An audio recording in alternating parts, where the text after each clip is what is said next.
A little over a year ago in Geneva, I told the nations of the world that gay rights are human rights, and human rights are gay rights, and that the United States would be a leader in defending those rights.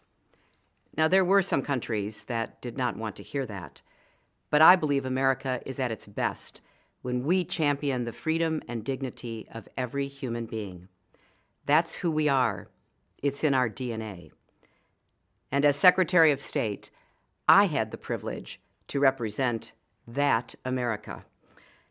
I will never forget the young Tunisian who asked me after the revolution in his country how America could teach his new democracy to protect the rights of its LGBT citizens.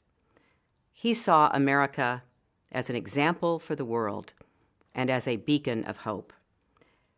That's what was in my mind as I engaged in some pretty tough conversations with foreign leaders who did not accept that human rights apply to everyone, gay and straight, when I directed our diplomats around the world to combat repressive laws and reach out to the brave activists fighting on the front lines, and when I changed State Department policy to ensure that our LGBT families are treated more fairly.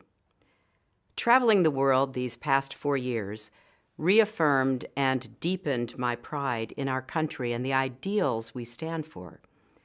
It also inspired and challenged me to think anew about who we are and the values we represent to the world.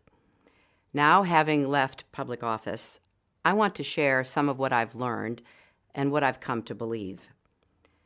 For America to continue leading in the world, there is work we must do here at home.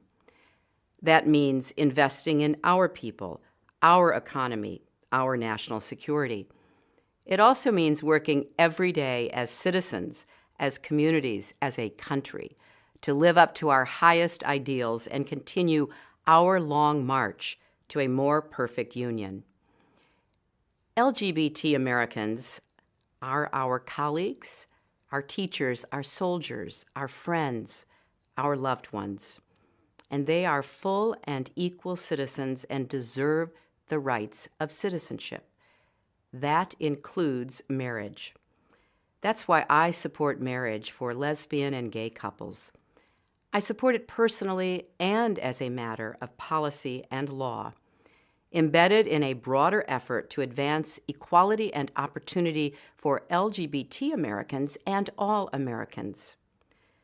Like so many others, my personal views have been shaped over time by people I have known and loved, by my experience representing our nation on the world stage, my devotion to law and human rights, and the guiding principles of my faith.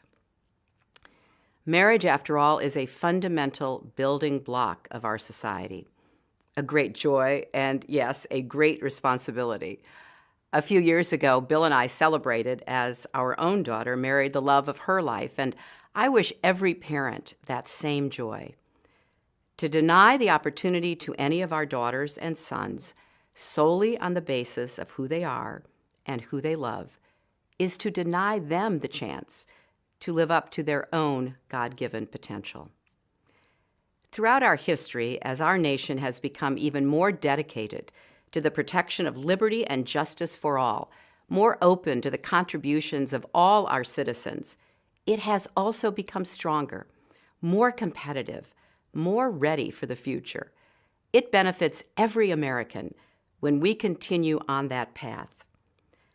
I know that many in our country still struggle to reconcile the teachings of their religion, the pull of their conscience, the personal experiences they have in their families and communities. And people of goodwill and good faith will continue to view this issue differently. So I hope that as we discuss and debate, whether it's around a kitchen table or in the public square, we do so in a spirit of respect and understanding. Conversations with our friends, our families, our congregations, our co-workers, are opportunities to share our own reflections and to invite others to share theirs. They give us a chance to find that common ground and a path forward.